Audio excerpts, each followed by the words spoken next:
Welcome to Neural Wings, your source for Kalamazoo Wings game analysis and predictions. Brought to you by absolutely no one. I'm your host, Ano, here to recap the last week of K-Wings hockey and what's ahead for the red, white, and blue. Division standings.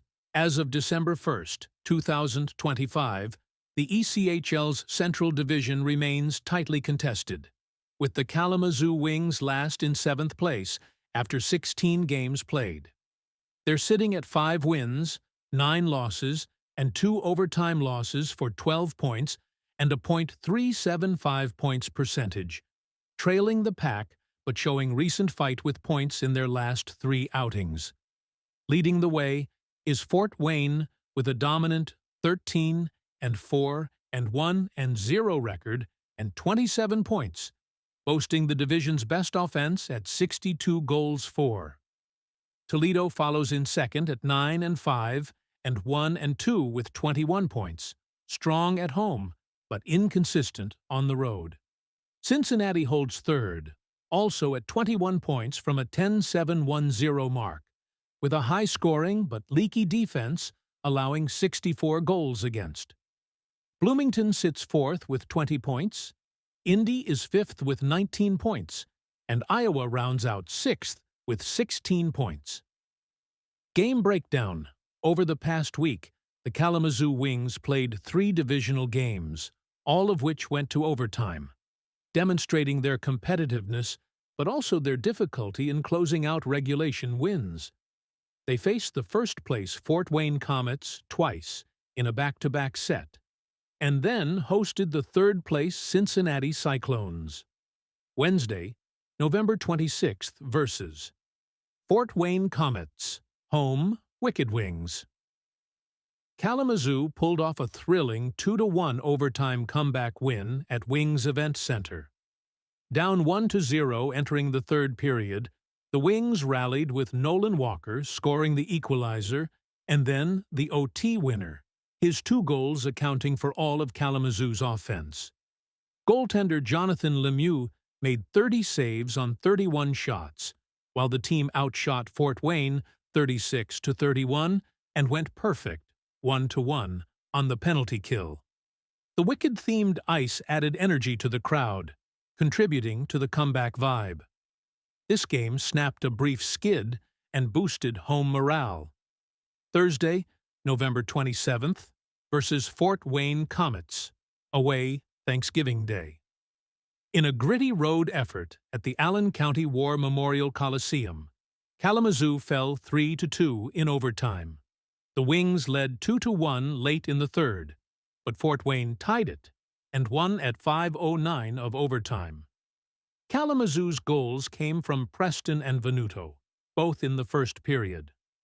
Goaltender Luke Pavicic was outstanding, stopping 39 of 42 shots in a career-high workload. The team went 2 for 2 on the PK, but couldn't hold the lead against the Komets' comeback. This Thanksgiving clash highlighted Kalamazoo's road struggles. Friday, November 28th, versus Cincinnati Cyclones, home, Teddy Bear Toss. Kalamazoo dropped another tight one, 3-2 in overtime, at Wings Event Center. The Wings battled back from a 1-0 deficit with goals in the third period, both from Hunter Strand, extending his current hot streak, but Cincinnati scored the winner in overtime. The Teddy Bear Toss occurred after Kalamazoo's first goal, with fans throwing stuffed animals onto the ice for area children in need.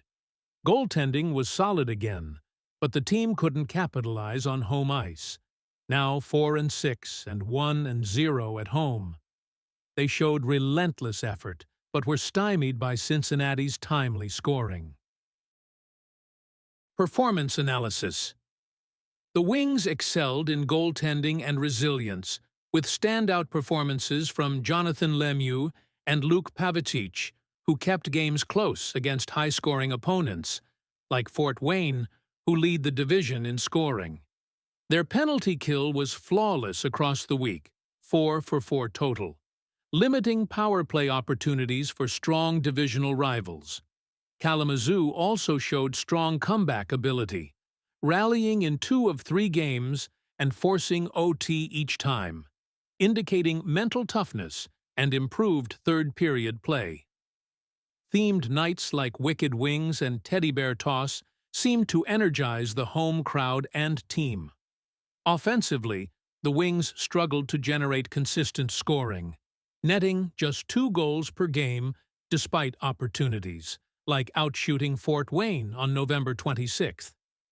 Defensive lapses in late periods and OT allowed comebacks and game winners, contributing to their league-high GA average. Lead protection was an issue, as seen in blowing a third-period advantage on November 27th. Road performance remains a weakness, and while competitive, they lacked the finishing touch against top teams, which has kept their win total low, only 5 through 16 games played. Upcoming games: Friday, December 5th, 2025. The Kalamazoo Wings travel down to Bloomington to take on the Bison on the road. Puck drops at 7 p.m. CST. Saturday, December 6th, 2025. The Wings stick around Bloomington for a rematch against the Bison. Puck drops at 7 p.m. CST at Grossinger Motor Arena. Well, that's it for today. If you like this content, please like, subscribe, and tell a friend. It helps out more than you know. I'm Ano, and this is Neural Wings. Let's go, K-Wings.